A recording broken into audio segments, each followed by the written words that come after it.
Sur le yacht, Molina et Mercia se retrouvent. Le criminel est furieux. Il accuse Luma de l'avoir trahi et jure de se venger. Mercia, lassée et fatiguée, tente de le raisonner. Elle lui rappelle qu'il a tout perdu à cause de sa haine et de ses crimes. Molina, aveuglé par la rage, refuse d'écouter. Il tourne en rond, les yeux remplis de fureur. Peu après, Mavi et Luma arrivent. L'un représente la colère du fils trahi, l'autre, la justice d'une victime qui ne renonce jamais. Molina comprend qu'il est encerclé. Son regard passe de Mavi à Luma, puis à Mercia, qui baisse la tête, épuisée. Luma prend la parole et déclare qu'il est temps qu'il paye pour tout le mal qu'il a fait. Molina éclate de rire, un rire amer et désespéré. Selon lui, personne ne sortira vivant de ce bateau. Il fonce vers le tableau de bord et fait démarrer le moteur du yacht. Mercia crie de peur. Le bateau s'éloigne rapidement du port, fonçant vers le large. Luma et Mavi essaient de garder leur calme. Molina, devenu fou, répète qu'ils vont tous mourir ensemble. Mercia le supplie d'arrêter. Mais il ne l'écoute plus. Dans un geste désespéré, il saisit un outil métallique et perce la coque du bateau. L'eau s'engouffre lentement. Le yacht commence à pencher dangereusement. Luma comprend que le pire est sur le point d'arriver. Alors qu'ils cherchent une issue, un bruit de moteur attire leur attention. Un petit bateau de pêche s'approche. Le capitaine leur crie qu'il y a 2 places seulement. Luma réalise que c'est le plan de secours qu'elle avait prévu avec le commissaire, au cas où tout tournerait mal. Elle pousse Mavi vers le bateau, mais il refuse de partir sans que Molina parle. Luma n'hésite pas, elle le force à sauter et se jette avec lui. Sur le yacht en train de sombrer, Mercia reste seule face à Molina. Elle choisit de ne pas fuir. Malgré tout ce qu'il lui a fait, elle décide de rester jusqu'au bout. Molina la regarde avec mépris. Il dit qu'elle est la dernière personne qu'il veut à ses côtés. Le yacht s'enfonce lentement dans l'eau. À distance, Mavi crie de toutes ses forces, exigeant la vérité. Molina lui lance alors, d'une voix déformée par la haine et la folie, qu'il n'est pas son vrai père et que Mercia n'est pas sa mère non plus.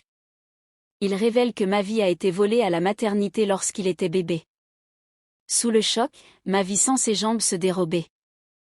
Il reste figé, incapable de croire ce qu'il vient d'entendre. Le yacht disparaît peu à peu dans les profondeurs. L'eau engloutit Molina et Mercia.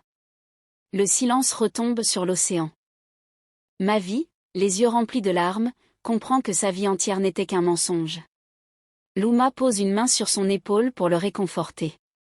Le vent souffle doucement, emportant les dernières traces du bateau. Dans son cœur, Mavi jure de découvrir un jour qui sont ses véritables parents, et de mettre enfin fin à cette longue chaîne de secrets et de trahisons. De l'autre côté, alors que Berta, encore prisonnière du lieu secret où Isis la retient, prépare silencieusement une ruse pour tenter de retourner la situation. Malgré la peur qui la tenaille, elle garde son sang-froid, persuadée qu'une occasion finira par se présenter. Ce qu'elle ignore, c'est qu'Isis, déjà sur les lieux, a décidé de la confronter en personne. Lorsque les 2 femmes se retrouvent face à face, la tension est immédiate. Isis, arrogante et sûre d'elle, s'approche lentement, un sourire narquois aux lèvres. Elle se moque de sa captive, lui demande si elle apprécie l'hospitalité du lieu et lui conseille de profiter de son dernier jour. Derrière cette attitude provocante, elle cache un plan cruel, forcer Berta à signer un nouveau testament avant de la faire disparaître définitivement. Berta, résignée mais lucide, lui demande ce qu'elle attend en échange de sa liberté. Isis répond qu'elle ne veut rien de moins que tout, les biens, l'argent et même la dignité de celle qu'elle considère désormais comme une ennemie. Elle annonce froidement qu'une fois le document signé, Berta rejoindra son fils dans l'au-delà. Son visage sera, selon elle, la dernière image que la malheureuse emportera en mémoire. Non loin de là, Lady, témoin silencieuse de la scène, reste dissimulée.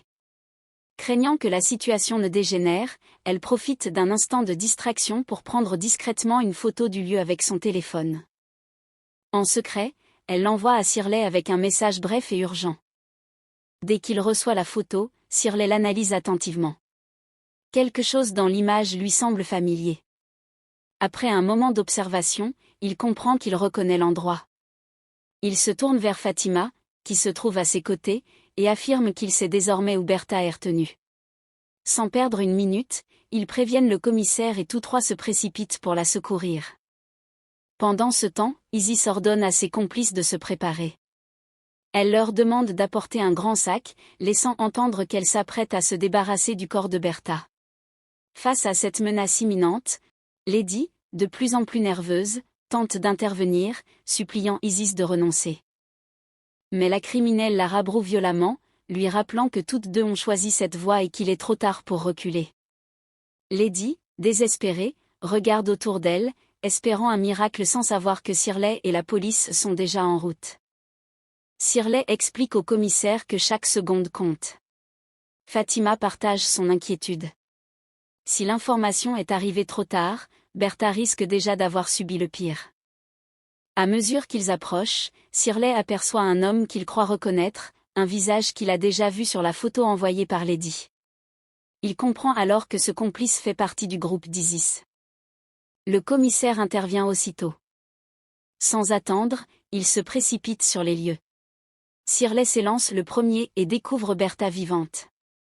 Submergé par l'émotion, il la libère et la serre contre lui. Bertha éclate en sanglots, soulagée de retrouver celui qui vient de lui sauver la vie. Shirley lui explique alors que la véritable héroïne est Lady. C'est elle qui a pris le risque d'envoyer la photo et de trahir Isis pour la sauver. Bertha, bouleversée par cette révélation, comprend que la jeune femme a joué un double jeu bien plus dangereux qu'elle ne l'imaginait. De leur côté, Lady et Isis, désormais cachées dans la forêt, observent de loin les sirènes et les mouvements de la police autour de la maison. Lady, feignant le calme, tente de dissuader Isis d'agir davantage. Mais la criminelle, aveuglée par la rage, jure qu'elle ne s'arrêtera pas tant que Bertha sera vivante. Plus tard, de retour en ville, Lady décide de prévenir Bertha de ce nouveau danger. Elle se rend discrètement à la demeure de la femme et l'avertit.